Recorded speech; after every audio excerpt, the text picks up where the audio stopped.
Well, on to this, a woman who detransitioned after identifying as a male, winning a landmark medical malpractice lawsuit. Fox Varian awarded $2 million after suing the doctors accused of pushing a double mastectomy when she was a minor.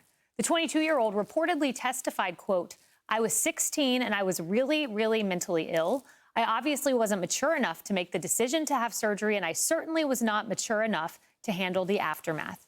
Our next guest is one of the first children's transgender public whistleblowers in the United States. Jamie Reed was a caseworker at the Washington University Transgender Center. She joins us now. Jamie, let me personalize this just for a moment. You know, I was about 21 years old when I found out I had a breast cancer gene that put me at an 80% chance of breast cancer. And it took me 10 years to make the decision to have a double mastectomy to potentially save my life. It was a lot of, consternation and emotion. And I think about this young woman at 16 years old. She said she was browbeaten by her doctor to have this, and the mother was warned that her daughter might commit suicide if she didn't make a decision like this at 16. Is that kind of pressure commonplace in this field?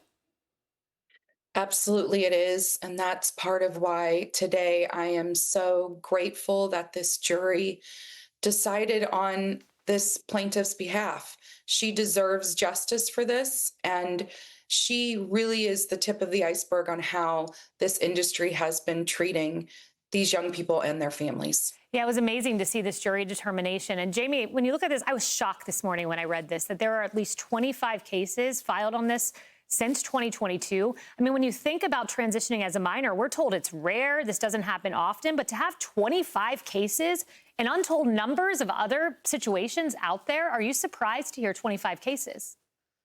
I'm surprised at the low number. In my center alone, when I think about how many patients were similar to this patient who just won this lawsuit, I believe that there are hundreds simply in one clinic where I worked. There are thousands and thousands of young people across this country who were treated in the same egregious manner that this patient was, who deserve their day in court, and their parents too.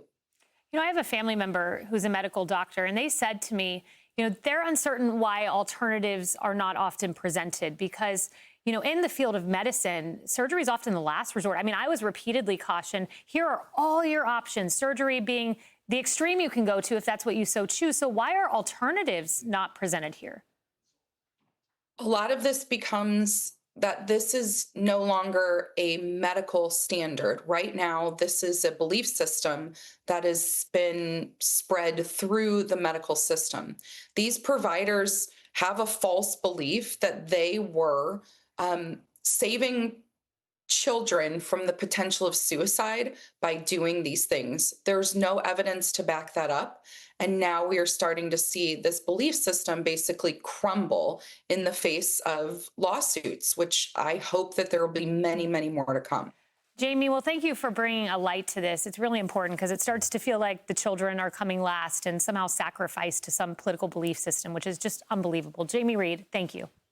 I'm Steve Ducey. I'm Brian Kilmeade. And I'm Ainsley Earhart. And click here to subscribe to the Fox News YouTube page to catch our hottest interviews and most compelling analysis.